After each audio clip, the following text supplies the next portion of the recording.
तो बहुतों का आत्मिक जीवन एकदम से कमज़ोर हो गया है, बीमारियों में फंसते चले जा रहे हैं, लेकिन उनका ईगो उन्हें इस कलेसिया में आने नहीं देता, क्योंकि कहीं वो बेटा बेटी नाराज़ ना हो जाए, दूसरा अगुआ नाराज़ ना हो जाए, जबकि उन्हें परमेश्वर की आवाज़ ही नहीं आ रही है, कहाँ क्या मुझे करना है, कहाँ जाना है, क्या सुनना है। उनको ये लगता है कहीं उनका ईश्वर नाराज़ ना हो जाए, जो कि ईश्वर है ही नहीं है। कहीं उस बेदी को मैं छोड़ दूं, कहीं मेरा ईश्वर मुझसे नाखुश ना हो जाए।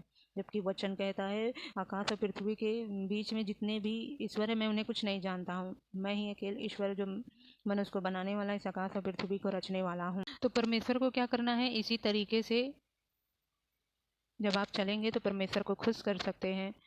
आप उसको उबा कर, उकता कर, उल्टा सीधा बोल कर, आप ये ना सोचे क्या जाने सुन ले। जैसे बहुत से लोग क्या ऐसे ही बोलते, बेमतलब का बोलते हैं, सोचते हैं इसी तरीके से परमेश्वर शायद सुन ले मेरी।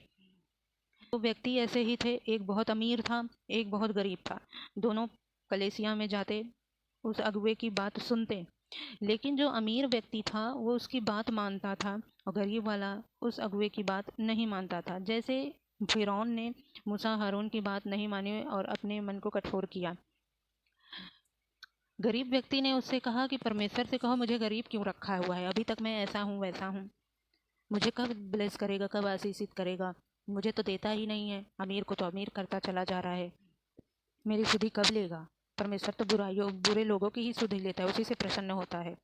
जैसे बहुत से बोलते हैं कि है इतनी खराब लड़की है, इसको इतना अच्छा हस्बैंड कैसे मिल सकता है, हम लोगों को तो देखो तो मिला ही नहीं है। तो इस तरीके से वो बोलकर सोचते हैं ऐसे ही परमेश्वर शायद हमारी सुन ले। इतना बेकार व्यक्ति है, वो कैसे ब्लेस हो सकता है, वो कैसे चंगा रह सकता है, वो बीमारियों से कैसे हरदम ठीक रहता है। हम तो ऐसा ऐसा करते हैं, फिर भी हमारे साथ ऐसा नहीं होता है।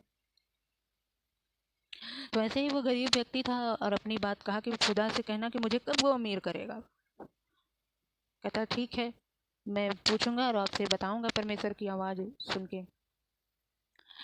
तो पूछ कर बताता है, कहता है खुदा तुमसे कह रहा है कि उसकी तारीफ प्रशंसा कर, मेरी बात मान और मेरे कहे हुए रास्ते पर चल, तो मैं तुझे ब्लेस करूंगा, आशीषित करूंगा, तुझे पूछ नहीं सिर ही ठहराऊंगा। तू कभी उधार लेगा नहीं किंतु देगा, तू कर्जे में ना रहेगा, तू तंगी में ना रहेगा, तू बीमारियों में ना रहेगा। बस तू तारीफ करना है और अच्छी अच्छी बातें बोलना, जो वचन कहता है उस तरीके से चल, किसी से अन्याय से ना बोल, अन्याय ना कर किसी के साथ, उल्टी सीधी बात मत बक, व्यर्थ बातों पे मन न लगा, उपवास कर, प्रार्थना कर, बीजों को बो। जो कुछ उसने गाइडेंस दिया वो सब कहा ऐसे कैसे हो सकता है, पहले परमेश्वर मुझे दे तब तो, ऐसे तो नहीं हो सकता। तो फिर उस अगुए पास्टर ने कहा तो फिर ठीक है परमेश्वर, जब तक तू इस तरीके से ना चलेगा तो परमेश्वर तुझे ऐसे ब्लेस नहीं करेगा। फिर वही व्यक्ति, वही पास्टर दूसरे अमीर व्यक्ति के पास जाता है। अमीर व्यक्ति कहता है जब खुदा के पास जाना तो उससे कह देना कि परमेश्वर ने मुझे बहुत ज़्यादा दिया है, इतना सब कुछ दिया। वो अपना सारा कुछ गिनाने लगा, गवाही, परमेश्वर ने ये दिया वो दिया, मैं कहाँ था क्या कर दिया परमेश्वर, अब तो मेरे रखने की जगह भी नहीं है। अब मैं परमेश्वर से कहना बस कर परमेश्वर, अब इतना काफ़ी है। कहता है ठीक है। तो वो पास्टर परमेश्वर पास जाता है, उससे पूछता है तो परमेश्वर उसे बताता है, वो उत्तर लेकर आता है और अमीर व्यक्ति से कहता है परमेश्वर कह रहा है कि तू उसकी तारीफ करना छोड़ दे दुख सुख में, तो तू तुझे देना बंद कर दे। तो अमीर व्यक्ति कहता नहीं, ऐसा नहीं हो सकता है, वो दे या ना दे वो मेरा खुदा है, वो तो मेरा पिता है, मैं उसकी तारीफ करना नहीं छोड़ सकता हूँ। ये चीज़ क्या मांग रहे हो, कोई और दूसरा तरीका कहो, दूसरा तरीका और बताओ। तो उसने कहा यही तरीका है, परमेश्वर ने कहा तो मेरी तारीफ करना बंद कर दे, भलाई करना बंद कर दे, तो मैं तुझे, मेरी महिमा करना बंद कर दे तो मैं भी बंद कर दूंगा। तो कहता नहीं नहीं ऐसा नहीं हो सकता, मैं उसकी तारीफ करना थोड़ी छोड़ सकता हूँ, वो मेरा पिता है। तो कहता ठीक है, फिर वो तुम्हें देना भी नहीं बंद करेगा, तुम्हें वो देता ही जाएगा, तुम तारीफ करते जाओगे। तो ये चीज़ फ़र्क है परमेश्वर से मांगने का और लेने का। भजन संहिता 40 अध्याय उसका 9-10 वचन में लिखा हुआ है, मैंने बड़ी सभा में धर्म के सुसमाचार का प्रचार किया है, देख मैंने अपना मुंह बंद नहीं किया, हे यहोवा तू इसे जानता है। मैंने तेरा धर्म मन में नहीं रखा, मैंने तेरी सच्चाई और तेरे किए हुए उद्धार की चर्चा की है, मैंने तेरी करुणा और सत्यता बड़ी सभा से गुप्त नहीं रखी।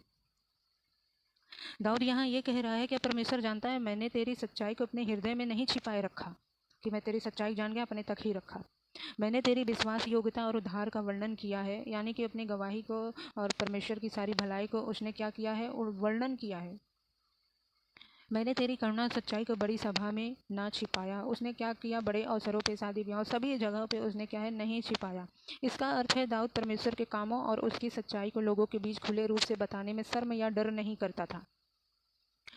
वो डरता नहीं था उसकी सच्चाई बताने से, लोगों को प्रभु को में लाने के लिए वो डरता नहीं था, परमेश्वर भलाई बताने में वो डरता नहीं था, और ना उसको शर्म आती थी। बड़ी सभा मतलब लोगों के सामने, समाज में इकट्ठा जो मंडली में, उसमें बताने से वो नाच छिपाया। दाऊद कह रहा है मैं कि भलाई को छिपाऊंगा नहीं, खुल के बताऊंगा। इसका पूरा वचन का मतलब है कि दाऊद कह रहे हैं मैं भलाई को छुपाऊंगा नहीं बल्कि खुलकर बताऊंगा। जैसे कि इसी तरह रोमियो की पुस्तक 1 अध्याय उसके 16 में लिखा हुआ है, पौलुस कहता है क्योंकि मैं मसीह के सुसमाचार से नहीं लजाता, न डरता हूँ, न शर्माता हूँ, मैं खुलकर उसका वर्णन करता हूँ। चलिए, परमेश्वर का धन्यवाद है इस वचन के लिए, उसका धन्यवाद करेंगे और परमेश्वर की महिमा करेंगे। और जो वचन आपके हृदय रूपी पटिया में छप गया है, मैं उसके लिए प्रार्थना करती हूँ कि परमेश्वर इस वचनों के द्वारा आपके जीवन में गवाही, टेस्टमनी को लेकर आए और आपका जीवन सेम न रहे, और आपके द्वारा आपके आसपास के लोग भी आशीषित ब्लेस हो।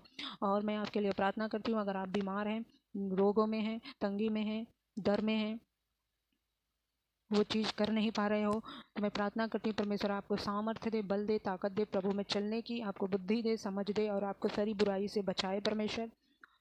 अगर आप बीमार हैं सारे अंगों में, कहीं भी अंग में बीमारी है, तो अपने हाथ को रखें उस बीमारी जगह वाले पे। मैं प्रार्थना करती हूँ आप रिसीव करें कि ये मेरे लिए प्रार्थना हो रही, मैं ठीक हो चुकी हूँ। हे पिता परमेश्वर, इनके जहाँ भी अंग में बीमारी है, कमी है, गति है, रोग है, गांठ है, रसौली है, वो पिघल जाए यीशु मसीह के नाम से। तेरा आत्मा हर एक को टच करे यीशु मसीह के नाम से।